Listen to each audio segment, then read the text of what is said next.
내 고초와 재난 곧 쑥과 담즙을 기억하소서. 내 마음이 그것을 기억하고 내가 낙심이 되오나 이것을 내가 내 마음에 담아두었더니 그것이 오히려 나의 소망이 되었사옴은 여호와의 인자와 긍휼이 무궁하심으로 우리가 진멸되지 아니함이니이다. 이것들이 아침마다 새로우니 주의 성실하심이 크시도소이다. 내 심령에 이르기를 여호와는 나의 기업이시니 그러므로 내가 그를 바라리라 하도다. 기다리는 자들에게나 구하는 영혼들에게 여호와는 선하시도다. 사람이 여호와의 구원을 바라고 잠잠히 기다림이 좋도다. 우리 같이 인사합시다. 우리 하나님은 크십니다. 한번 인사합시다. 기다림의 은혜를 같이 한번 생각하겠습니다. 하나님이 크시다라는 것을 계속 말씀을 드립니다. 크신 하나님이 크신 그 분으로 혼자 존재하는 게 아니라 크신 하나님이 작은 우리 인생에 개입을 하십니다. 그게 우리 기독교 신앙이죠. 그 하나님이 개입을 하시는데, 그 크신 하나님이 우리같이 무능하고 보잘것없는 인생에 개입을 하시는데 은혜로 개입하신다는 거죠. 그래서 은혜가 우리 신앙에 대단히 중요합니다. 하나님의 은혜를 받게 되면요, 하나님을 알게 됩니다. 그 은혜를 받지 않고는 하나님이 얼마나 큰지 모릅니다. 나만 큰 줄 알고 세상만 큰 줄 압니다. 그러나 은혜의 크기가 더 커지면 커질수록 얼마나 하나님이 크시며 그 안에 우리는 얼마나 약한 존재인가를 다시 깨달아지게 되죠.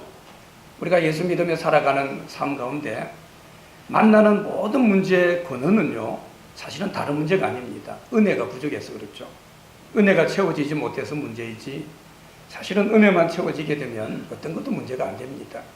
사도 바울은 나의 나된 것은 하나님 은혜라고 했죠. 자기 자신의 존재됨을 바울은 뭐로 이야기합니까? 자기의 실력과 자기의 열심과 자기의 어떤 경력과 자기의 업적을 말하지 않습니다. 자기의 존재됨을 나는 하나님의 은혜, 나는 하나님의 은혜다, 자기 정체성을 그렇게 표현하죠. 그러니까 사도 바울이 그렇게 크고 놀라운 삶을 살았고, 사실은 바울은 대단히 큰 사람입니다. 근데 그 사람이 자체가 크거나 대단하거나 그래서 그런 것이 아니라 그가 받은 은혜가 큰 겁니다. 그 사람이 받은 은혜가 컸기 때문에 그는 그렇게 크고 놀라운 그런 인생을 살아갔던 거죠. 그래서 사람의 크기는 곧 뭡니까? 그가 받은 은혜의 크기입니다. 세상 우리가 가지고 있는 여러 가지 경력의 크기가 아닙니다. 내가 세상에서 인정받는 크기가 아닙니다. 하나님으로 지원받은 우리 인생들은요, 얼마나 하나님의 은혜를 받았느냐, 내가 받은 은혜의 크기가 나의 인생의 크기입니다. 은혜가 없으면서 인생이 잘난 척하는 것, 사실은 지난 시간처럼요, 그건 교만에 불과한 그런 모습이죠. 그래서 이 크신 하나님께서 우리 인생에 개입하시는 이 은혜가 어떤 것이 있는가, 그 은혜를 사모하고 그 은혜를 내 삶 가운데 누리기를 간절히 원하는 그런 삶이 우리 삶이 돼야 되는 거죠. 오늘 우리가 본문에 생각하려고 하는 것은요, 기다림에 대한 은혜입니다. 여러 가지 은혜들을 생각하는데 하나님께서 기다림을 통해서 그 크신 하나님이 우리 인생 가운데 개입하시는 이 은혜를 같이 생각하려고 합니다. 미래학자 엘빈 토플러라고 하는 분은 이제 지구촌이 강자, 약자 대신에 빠른 자, 느린 자가 된다. 빠른 자가 승리하고 느린 자는 실패한다. 빠른 자는 성공하고 느린 자는 패배한다. 그렇게 이야기했죠. 그 사람 말처럼 지금 사는 세상은 어떻습니까? 속도전 시대입니다. 모든 게 다 빨라야 됩니다. 뭐든지 빠른 게 다 들어갑니다. 답답할 때 어떨 때는 있어요. 저것까지 빨라야 되는가 싶어요. 냉장고도 급속 냉장이 돼야 되죠. 음식도 뭡니까? 몇 분 만에 더 빨리 먹을 수 있는가. 선거하고 나서도 바로 그 자리에서 출구조사를 해서 결과가 어떻게 되는가 봐야 됩니다. 엘리베이터 타고 우리는 2, 3초 못 기다리죠. 대부분 그렇습니다. 저도 뭐 대부분 그러겠죠. 바로 그냥 닫힌 버튼을 누르는 거죠. 자판기 커피를 뽑아놓고도 어떻게 합니까? 그 몇 초를 못 기다려서 손을 집어넣고, 그래 막 손 튀기도 하고 그러죠. 요즘 뭐 5G가 뭔지 저는 잘 모릅니다. 기계를. 결국은 이전에 이야기했던 LTE하고 차이가 보니까 속도가 빠른 거더라고요. 여러 가지 뭐 다른 이야기들이 있는데 결론은 보니까 속도가 20배 빠른 거. LTE도 빠르다고 얼마나 난리를 쳤습니까? 이전에 선전 보면. 지금 5G 해가지고 그 뭐 비교 안 되는 20배나 빠르다니까요. 그 빠른 것에 20배나. 그래 돈 더 받아먹고. 그죠? 버스 탈 때도 어떻습니까? 정류장에서 못 기다립니다. 뛰어내려가야 되죠. 택시도 어떻게 잡습니까? 자는 오는 데까지 못 기다리죠. 뛰어내려가서 도로로. 사실은 속도전 같은 그런 삶을 살아가죠. 모든 것이 빠른 속도로 진행되죠. 너무 빠르게 진행되다 보니까 우리가 잃어버린 게 바로 이 기다림입니다. 기다리지 못합니다. 조급하죠. 초조합니다. 빠른 것도 필요합니다. 또 진짜 빨라야 되는 건 빨라야 됩니다. 생명을 다급하게 다루는 문제는요, 빨라야 됩니다. 그렇지만 우리 인생에 진짜 중요한 것은 사실은 기다림이죠. 지금 우리가 사는 세상을 한번 보십시오. 우리가 사는 세상을 피상적으로 보면요, 엘빈 토블러가 말한 것처럼 빠른 것이 지배하는 것 같아요. 피상적으로 보면. 근데 조금만 더 깊이 그 속을 보게 되면요, 진짜는 기다림을 통해서 지배됩니다. 겉으로 보기에는 빠른 것이 더 세상을 지배하는 것 같지만 사실은 그렇지 않아요. 기다림이 없이는 세상은 다 무너집니다. 기다림이 없이는 이 세상은 제대로 통제가 안 된다는 거죠. 이 기다림에 그 크신 하나님의 은혜가 있기 때문이죠. 하나님은 기다림을 통해서 그 크고 놀라우신 역사와 능력을 우리 가운데 개입하시고 부어주시죠. 그래서 우리가 사는 세상의 모든 중요한 원리들은 기다림이라고 하는 이 원리가 배제된 것은 없습니다. 모든 게 다 기다림이 있어야 됩니다. 많은 사람들이 기다림을 잃어버리면서 이 기다림을 통해서 개입하시는 하나님의 역사도 잃어버리는 거죠. 하나님의 은혜도 잃어버리는 겁니다. 지금 은혜 없이도 살 수 있는 시대처럼, 전혀 하나님이 개입 안 해도 살 수 있는 시대처럼 기다림을 잃어버렸어요. 교회도 기다림이 없습니다. 은혜 받으려고 기다리는 사람 없습니다. 은혜도 뭡니까? 속도적입니다. 빨리 받아야 돼요. 교회 나온 지 며칠 안 돼서 뭘 받아야 돼요. 기도해서 며칠 안 돼서 응답 받아야 돼요. 그래서 진짜 중요한 하나님의 은혜와 하나님 우리 인생 가운데 개입하시는 그 능력은 놓치는 거죠. 하나님 우리 인생을 기다림 연속 가운데 살게 하십니다. 오래된 책 중에 고도를 기다리며라는 연극되었던 책이 있죠. 거기서 핵심은 뭡니까? 인간의 삶의 특징을 한마디로 기다림으로 정의합니다. 우리는 기다림 속에 살아가게 되죠. 어릴 때는 부모를 기다립니다. 좀 성장하면 사랑하는 사람을 기다려요. 더 나이가 들면 자식을 기다립니다. 기다리며 사는 거예요. 언젠가 우리 인생에 주어질 더 좋은 날, 더 기쁜 날, 더 보람된 날, 더 건강한 날, 더 성공하는 날, 우리는 이런 날을 기다리며 살아가죠. 기다림이란 하나님 주신 너무 귀한 정서입니다. 이 기다림 속에서 우리는 희망이 키워져 가고, 기다림이 있기 때문에 고통을 참아요. 기다림이 있기 때문에 어떻습니까? 우리 삶의 의미가 값지게 주어지죠. 그 기다림이 뭡니까? 나를 살아가는 지탱케 하는 우리의 힘이 되는, 이것이 바로 기다림이 되는 거죠. 그래서 기다리며 살아갈 수 있다는 것은 대단히 행복한 겁니다. 여러분 삶에서 기다림을 빼보십시오. 오늘 예배에서도 기다림을, 은혜를 받을 기대를, 우리는 그래서 예배 드리는 거예요. 근데 기다림을 빼보십시오. 내 인생에서 기다림을 빼면 우리 인생은 없어요. 우리 삶은 이상하게 됩니다. 기다림이 없다. 그 인생은 허무한 거예요. 삭막한 겁니다. 무미건조합니다. 우리 인생의 성숙도 뭡니까? 기다림을 통해 성숙해진다 그러죠. 여러분 성숙을 이야기할 때 늘 기다려, 그래야 성숙해진다. 왜 기다려야 성숙해집니까? 이 기다림 속에 하나님이 개입하신 은혜가 있기 때문입니다. 그래서 성숙하는 거예요. 인생이 그냥 성숙하는 건 아닙니다. 나이가 들면서 우리가 기다리고 하나님의 그 개입하신 그 은혜, 그게 일반적인 은혜든 특별한 은혜든 하나님은 그 은혜를 주시는 거죠. 그 은혜 가운데 우리가 성숙해지는 거죠. 오늘 이 본문은 예레미야 이야기죠. 이 상황은 어때요? 캄캄한 상황입니다. 절망 중에 절망입니다. 아무런 빛을 잡을 수 없는 그런 상황입니다. 나라가 망했습니다. 예루살렘 수도 완전히 적국의 촉토가 됐습니다. 자기 나라 왕이 두 눈이 뽑혔어요. 적국에 잡혀갔습니다. 자기 나라 동포들은 바벨론의 포로로 잡혀갔습니다. 그러니까 앞을 봐도 뒤를 봐도 옆을 봐도 어딜 봐도 뭐예요? 아무런 희망이 없는 그런 상황이죠. 우리도 그런 인생을 만날 때가 있죠. 하나님 살아계시다면 이럴 수 있는가?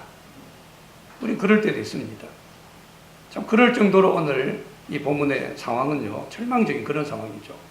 오늘 읽은 본문 앞부분 18절 보면 그렇게 말씀하죠. 스스로 이르기를 나의 힘과 여호와께 대한 내 소망이 끊어졌다. 자기 스스로 일렀어. 자기 스스로 뭐라고 합니까? 내 힘과 여호와께 대한 내 소망이 끊어져 버렸다. 내 모든 소망이 끊어져 버린 그런 상황이죠. 근데 이런 아무것도 희망이 없어 보이는 이 상황에서 예레미야가 한 가지를 포기하지 않고 있어요. 이게 여러분 예레미야의 신앙입니다. 이게 예레미야의 수준이에요. 이게 저는 예레미야 실력이라고 생각합니다. 그의 신앙의 실력도 인생의 실력도 여기서 나온 거예요. 아무것도 기대할 거 없는 상황에서 그 한 가지 붙들고 있는 게 있죠. 그게 뭡니까? 기다림입니다. 하나님을 기다리는 것. 모든 상황이 아무리 희망도 없고 절망적인 그런 상황이지만 그에게는 기다림이 있는 거죠.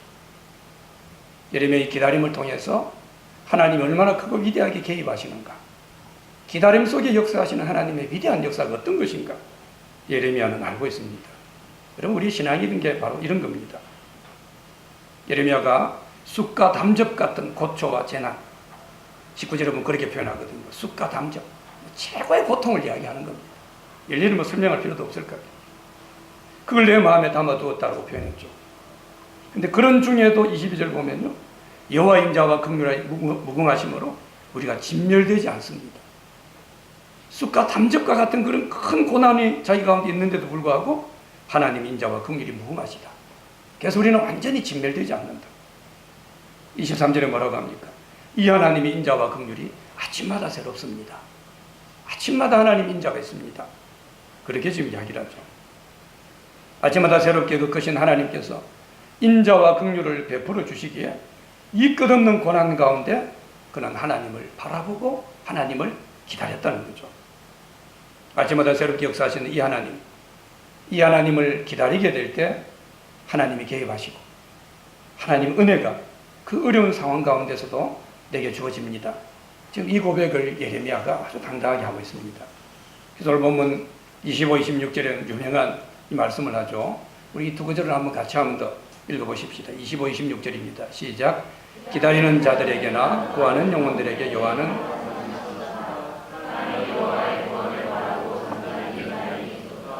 아멘. 기다리는 사람들, 하나님을 구하는 사람들에게 하나님 어떻다고요? 선하십니다. 이 반대는 뭡니까? 기다리지 않는 자에게는 하나님 선하지 않습니다. 그래서 기다림이 없는 사람들은요, 하나님이 왜 그래 이런 이야기를 잘합니다. 하나님이 그럴 수 있어?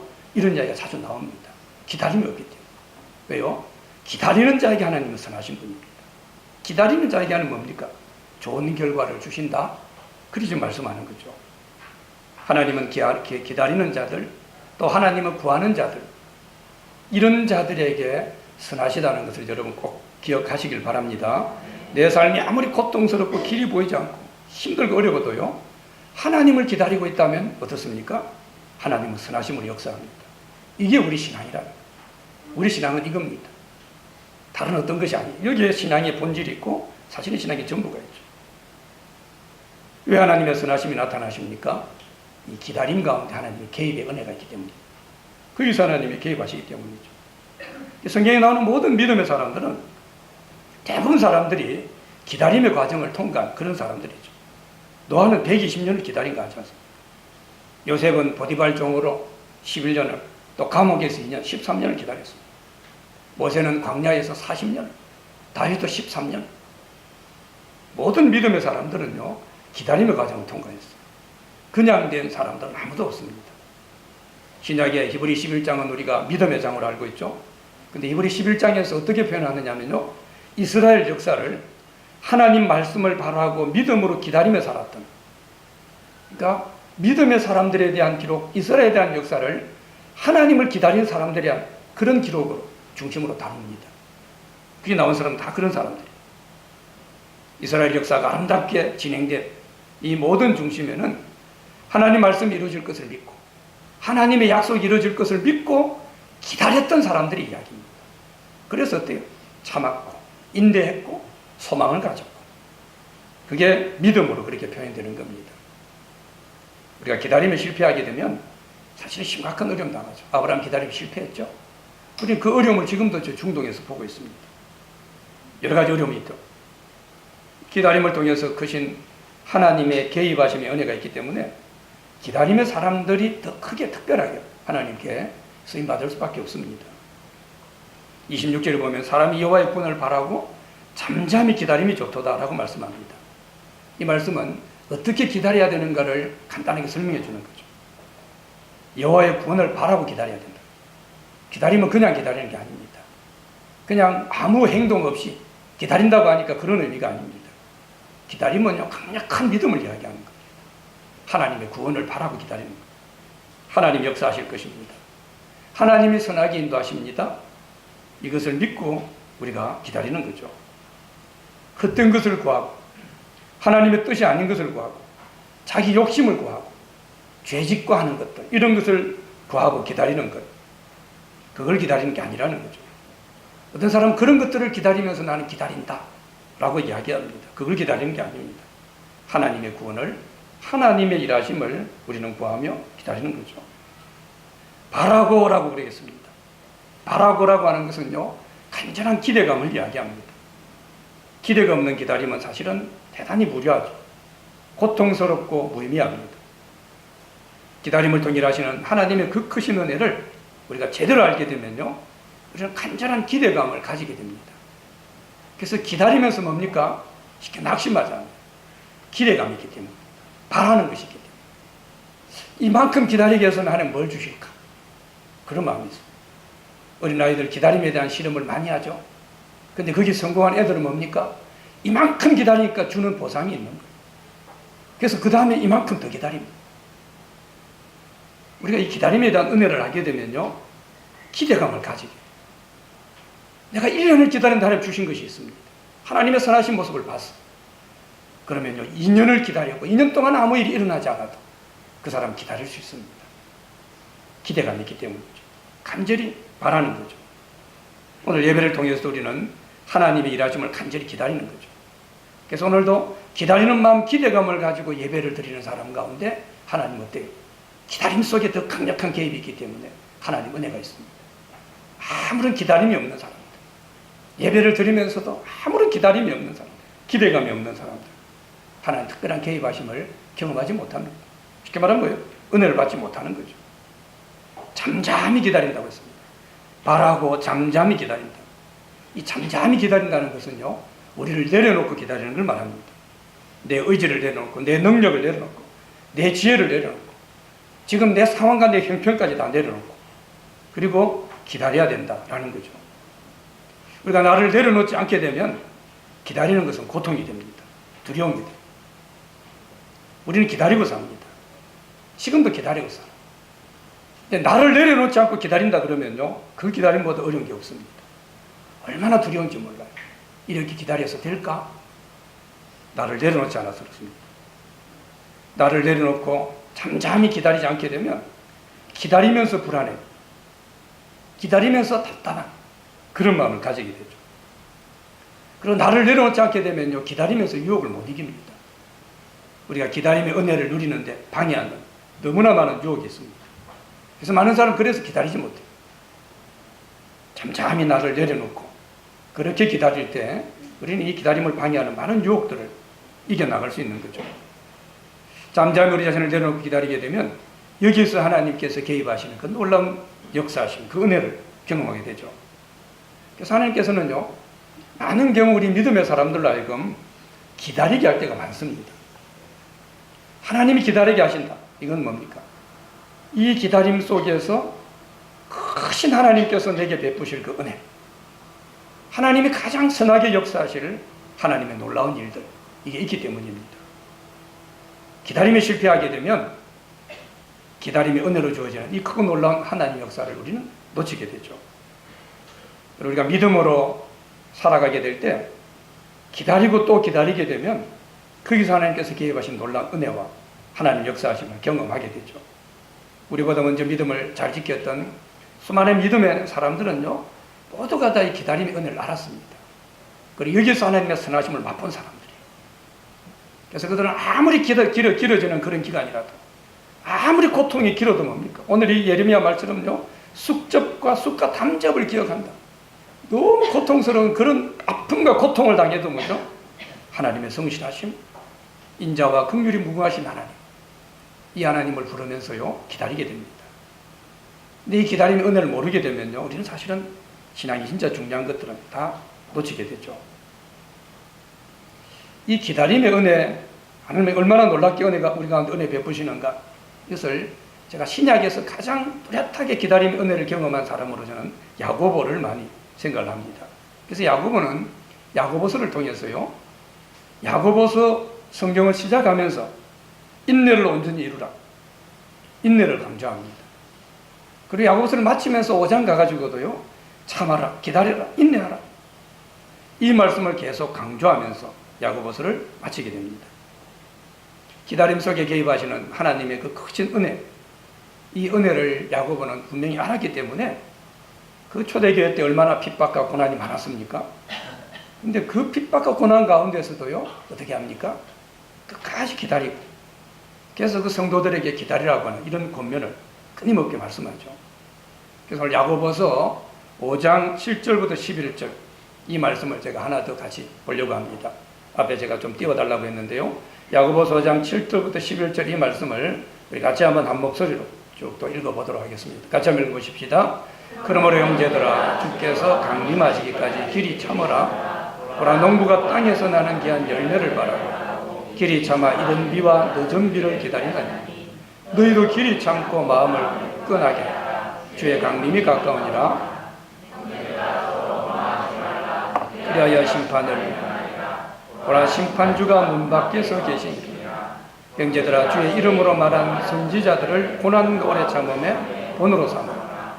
보라, 인내하는 자를 우리가 복되게 하라.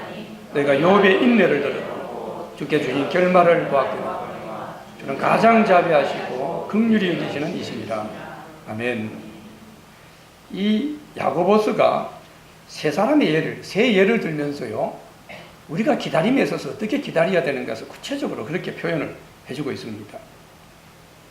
7절 말씀에 보면요, 농부에 대한 이야기를 합니다. 농부가 땅에서 얻게 될 열매를 기다리고 길이 참는다, 그렇게 이야기합니다. 이른 비와 늦은 비를 기다린다, 그렇게 말씀하죠.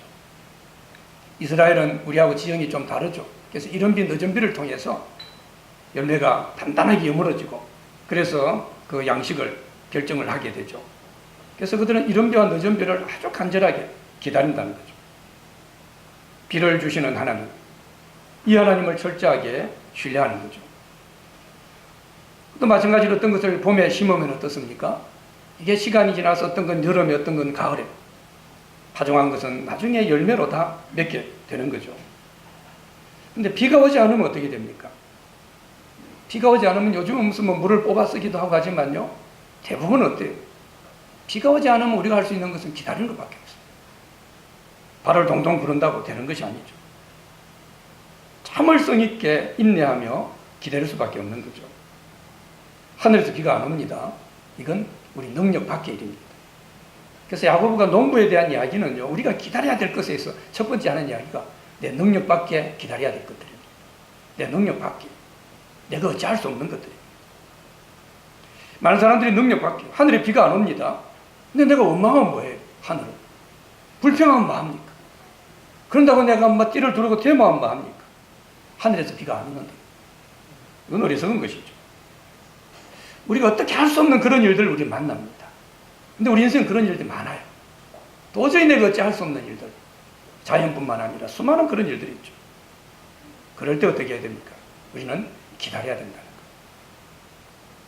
우리 스스로 통제할 수 없어서 수많은 안타까운 그런 일을 만날 때, 길이 참을 때 이 모든 것들을 하나님께서 이끌어 가시고, 결국은 그 기다림 끝에 하나님은 선하심으로 역사하신다 라는 것이 오늘 말씀이죠. 여러분, 사람들이 왜 기다리지 못합니까? 기다리면서 인내하지 못할까요? 사실은 하나님에 대한 분명한 신뢰가 없기 때문이죠. 우리가 분명히 믿어야 되는 것 중에 하나는요, 하나님은 가장 정확한 때 역사하신다는 거예요. 하나님의 시간은 완벽합니다.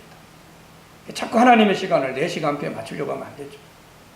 자주 말씀드린 것처럼 하나님의 계산법하고 우리 계산법은 다릅니다.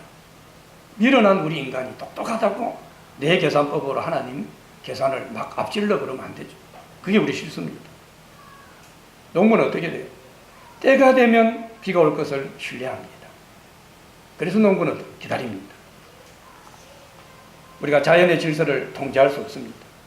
내 힘으로 어찌할 수 없는 그런 상황을 만났을 때 인내하며 기다릴 수 있는 것은요, 하나님 가장 적절한 때 내게 필요한 것을 주신다. 하나님이 문제를 해결하신다. 이것을 우리는 믿기 때문이죠. 하나님 내 인생을 이끌어 가신다. 그러니까 이 근원적인 믿음이 있을 때 우리는 어때요? 기다릴 수 있는 거죠. 여러분, 내가 할 수 없다고 하나님 못하는 거 아닙니다. 내가 할 수 없어도 하나님 아십니다. 이스라엘 백성들 홍해를 만났을 때 사람이 어찌할 수 없어요. 앞으로 뒤로도 못 갑니다. 하나님 하셨어요. 바다를 갈랐어요. 어떻게 물속에 길을 낸 거예요. 제가 말씀드리지만 하늘에도 좀 길을 낼 수 있다고 생각해요. 우리가 믿기만 하면, 기다리기만 하면. 바위에서 물이 나오는 건 불가능합니다. 땅에서야 물이 나올 수 있지만, 그런데 하나님은 바위를 깨트려서 거기에서 물이 나오게 하셨어요. 우리가 알 수 없는 하나님 아십니다. 근데 우리가 아는 이스라엘 백성들 어땠어요? 이 하나님에 대해서 기다리지 못했어요.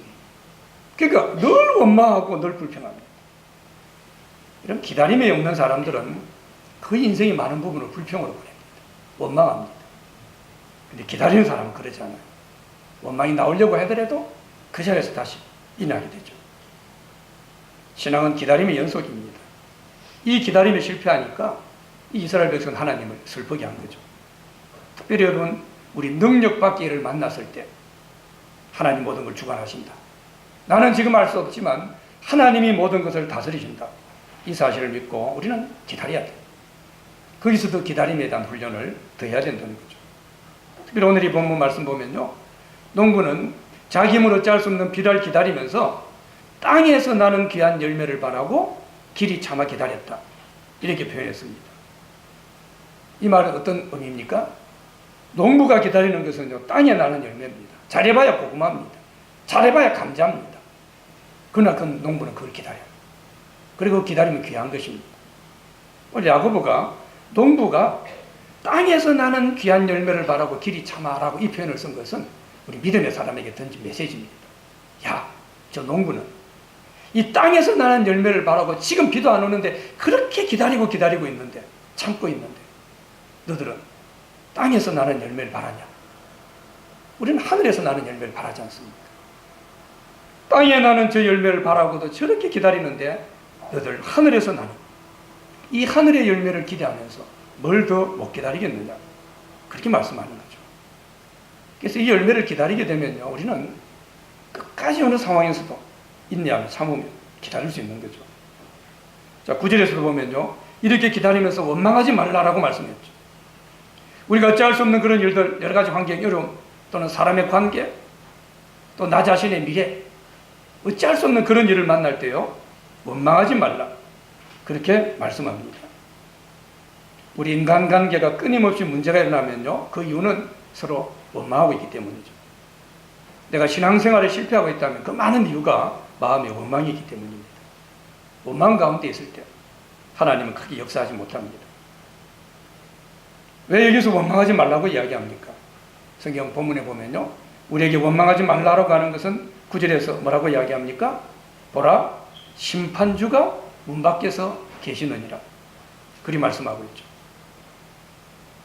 우리 모든 것을 주관하시고 심판하실 하나님, 이분이 내 문 밖에 있다는 거죠. 문 밖에 하나님이 서 계십니다. 그분이 날 심판하십니다. 근데 내가 막 원망하고 불평하고 그러지 말라는 것이죠. 우리가 기다리면서 실수할 수 있는 가장 대표적인 것이 바로 원망이죠. 기다리면서 원망하는 겁니다. 하나님께서 모든 것을 다 하시고 가장 정확하게 하나님이 역사하신다. 근데 그분이 지금 바로 내 문 앞에 계시다. 문만 여시면 그분은 선한 보따리를 들고 오십니다. 문만 여시면 그분은 내게 필요한 것을 들고 오신다는 것. 이 하나님에 대한 믿음을 가지고 원망하지 말라. 그렇게 말씀하고 있죠.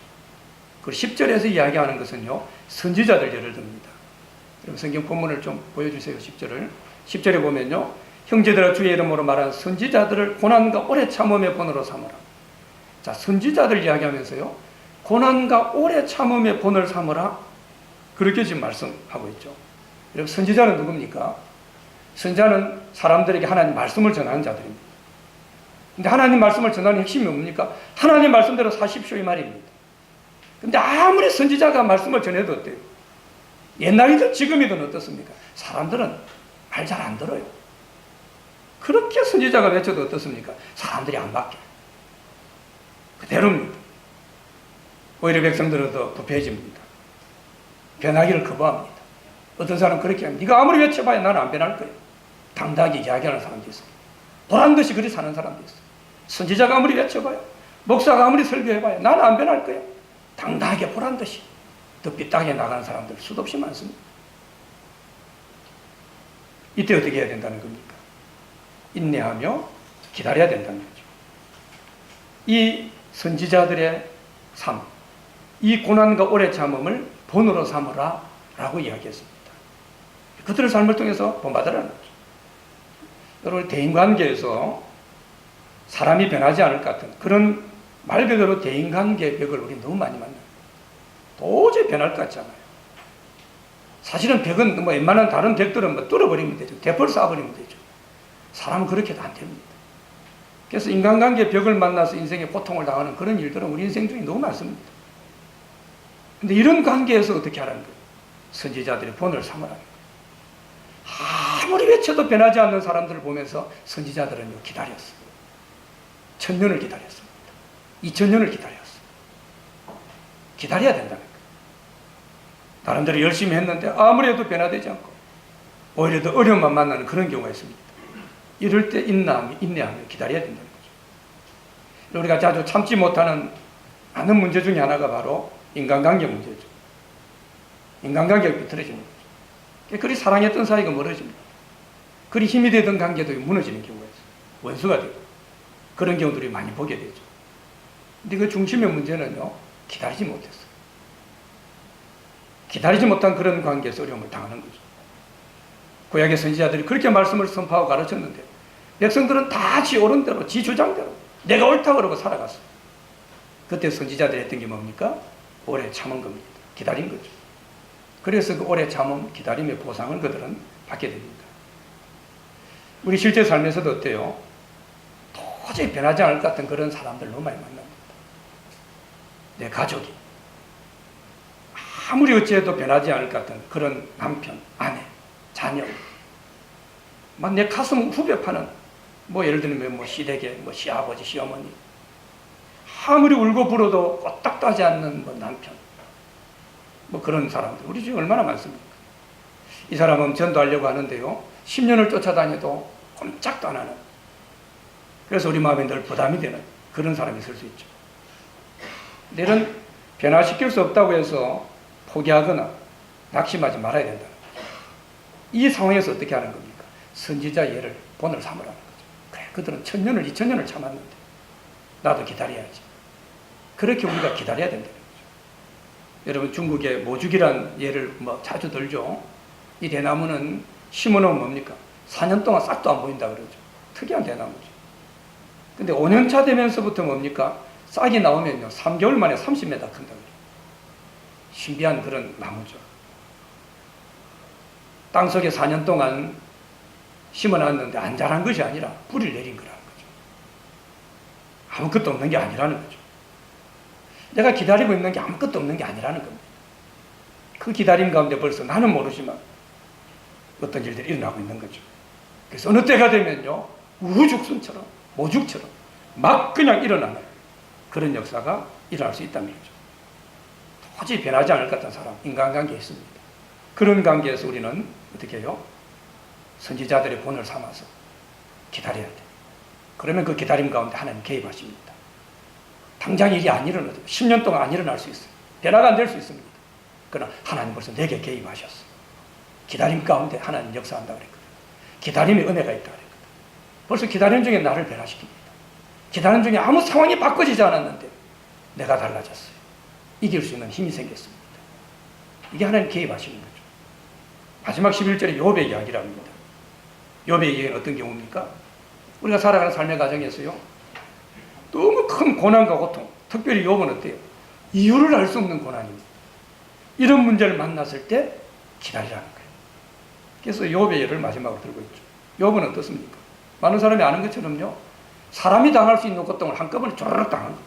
재산 다 날렸어요. 최고 부자였는데. 자식들 다 죽었어요. 10명이나 되는 자식들이. 자기도 지금 말로 피부병이 걸려요. 근데 이게 피부암 정도입니다. 아내가 욕하고 저주하고 막 그냥 집 나가고 난리가 났습니다. 사람이 겪을 수 있는 모든 고통을 다 당했어요. 근데 욥이 고통스러운 이유 중에 하나는요, 이유를 모르는 거예요. 왜 내가 이런 고난을 당하는지, 왜 내가 이런 아픔을 당하는지 이유를 모르는 거예요. 그는 믿음의 사람 아닙니까? 동방의 의인이라고 그랬어요. 하루아침에 이런 일을 만났죠.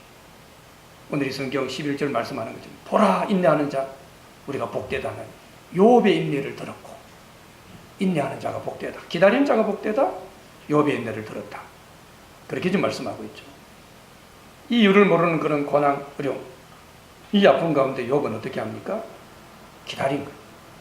끝까지 인내한 겁니다. 우리도 얼마나 이런 일을 많이 만납니까? 도대체 문제가 왜 일어나는지 모르겠어요. 왜 이리 계속 고이는지 모릅니다. 이유를 모르겠어요. 이유라도 알면 그냥 조금이라도 위안이 되겠는데. 근데 실제로 우리 인생이라는 게 어때요? 인생은 사실 다 이유를 알 수 없는 겁니다. 우리가 이유를 알고 살아가는 건 없어요. 그래서 늘 말씀드리지 않습니까? 그걸 알라 그러면 인생은 복잡해집니다. 왜 그래? 알라 그러면 복잡해. 우리는 그렇게 하는 게 아니에요. 사랑하며 사는 거라 그랬죠. 그게 우리 인생입니다. 이유를 다 알고 그래서 하는 게 아니에요. 이럴 때 인내해야 된다라고 하나님 말씀하는 거죠. 이런 원인 모를 고난을 당했을 때 분노하고, 시편 같은 데 보면요, 행하게 치우친다고 그랬어요. 내가 더 악해진다는 거. 오늘 말씀에서 우리가 왜 이런 고난 거름을 당할 때 인내하고 기다려야 된다, 그리 말씀합니까? 11절 끝부분에 보면요, 주께 주신 결말을 보았거니와 저는 가장 자비하시고 긍휼히 여기시는 이시니라, 그렇게 말씀합니다. 왜 우리가 끝까지 인내하고 기다려야 되는가? 주께 주신 결말을 보았다 라고 말씀하죠. 이유를 알 수 없는 고난을 만날 수 있지만 욥처럼 인내하게 되면요, 어때요? 선한 결말을 주신다는 거죠. 여러분, 우리가 믿는 것은 이겁니다. 예레미야가 말씀처럼 어때요? 기다리는 자들에게 하나님 선하시다고 했습니다. 기다리지 않으면요, 끝까지 인내하지 않으면요, 결말을 보지 못합니다. 그래서 많은 인생들이 제가 볼 때는요, 이 결말을 보지 못하고 살아요. 왜요? 자기가 기다리지 않고. 기다려야 결말이 있어요. 기다려야 하나님은 선하십니다. 기다리지 않아요. 그리고 뭐라고 합니까? 인생이 힘들다 그래요. 인생이 어렵다 그래요. 왜 인생이 이 모양이냐 이야기합니다.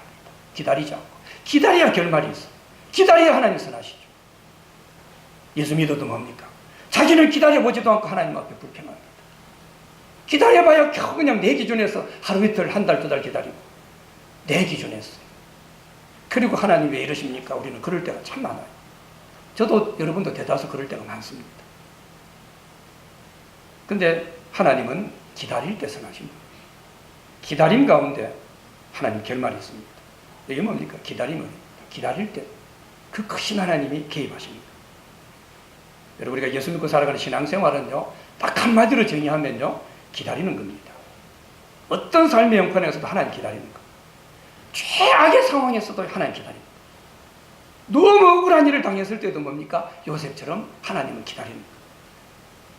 이 하나님을 기다린다라고 하는 것은 이 기다림 속에 하나님이 개입하시는 은혜가 있음을 기다리는 겁니다. 사실은 그 은혜를 기다리는 거예요. 수많은 신앙인들의 모습을 보면서 한 가지 결론을 내릴 수 있는 것은요, 얼마나 그 사람이 잘 기다리느냐, 참을 수 있느냐, 얼마나 인내가 있느냐, 이게 그 사람의 신앙과 그 사람의 신앙의 어떤 성장, 그 다음에 그 사람의 삶의 수준이 달라지는 것, 너무나 결정적인 문제라는 걸 보게 되죠. 저도 지금까지 한 7살, 8살 때부터 교회를 제가 다녔으니까 거의 50년 가까이 신앙생활을 했습니다. 그러면서 진짜 제 기억에 제가 다시 한번 여러 개를 생각해 봤습니다. 진짜 지금까지 내 삶 가운데 진짜 좋은 것과 귀한 것은요, 기다림을 얻었어요. 그게 여러 가지가 확인이 되었습니다. 진짜 중요한 것은 기다림을 얻었구나. 그리고 우리 신앙이 기다림인 것, 기다려야만 하나님 은혜를 누리는 것은요, 우리가 믿는 하나님이 기다리는 분이기 때문입니다. 하나님은 지금도 우리를 기다려 주십니다. 그리 죄를 지어도 기다려 주잖아요. 그리 막 살아도 기다려 주잖아요. 한 번에 심판하지 않습니다. 10번 죄 지었다고 심판하지 않아요. 그렇게 하나님 앞에 부끄럽게 사는데도 하나님은 또 참고 또 기다리십니다. 우리는 매 순간 유혹에 따라 범죄하고 하나님 부인하고 그렇게 살아가지만 하나님은 기다리시는 거죠. 그래서 뭡니까? 하나님을 따라서 우리는 이 기다림을 배워야 되는 거죠. 지금 우리가 뭔가 실패하고 있다면요, 내가 지금 실패하는 걸 꼼꼼히 믿음 안에 생각해 보십시오. 대부분 내가 뭔가 실패하고 있다면 지금 내가 기다림에 실패했습니다. 그래 지금 실패하는 거예요. 늘 우리 인생 가운데 일하실 이 크신 하나님, 이 하나님을 기다려야 됩니다. 예배도 하나님 기다리는 시간입니다. 하나님 주실 말씀을 기다리고 하나님 나를 만져주실 은혜를 기다리고, 하나님께서 우리로 하여금 기다림으로 신앙생활을 하게 하신 것은요, 이 기다림 가운데 개입하시는 이 하나님의 크신 은혜가 너무 큽니다. 하나님의 개입하심이 기다림 가운데 너무 커요. 그래서 하나님 우리로 하여금 이 기다림으로 신앙생활을 하게 한 거죠. 하나님을 향해 기다리고 또 다른 사람을 향해서 기다리고, 어떨 때는 현실 상황을 향해서 기다리고, 무엇보다도 자기 자신을 향해서도 우리는 기다릴 줄 알아야 됩니다. 이 기다림의 은혜로, 기다림을 통해서 하나님이 개입하시는 그 은혜로 우리 신앙이 여물어집니다. 그러면서 우리 신앙이 열매가 맺어져요. 이 기다림의 은혜로 우리 인생이 여물어집니다. 이게 우리 인생의 실력이 되고 우리 인생의 수준이 되는 거죠. 기다리는 자들에게 늘으신하신 이 하나님의 은혜로 더 힘있고 능력 있는 그런 귀한 삶을 살아가는 우리 모두가 되시기를 축복합니다.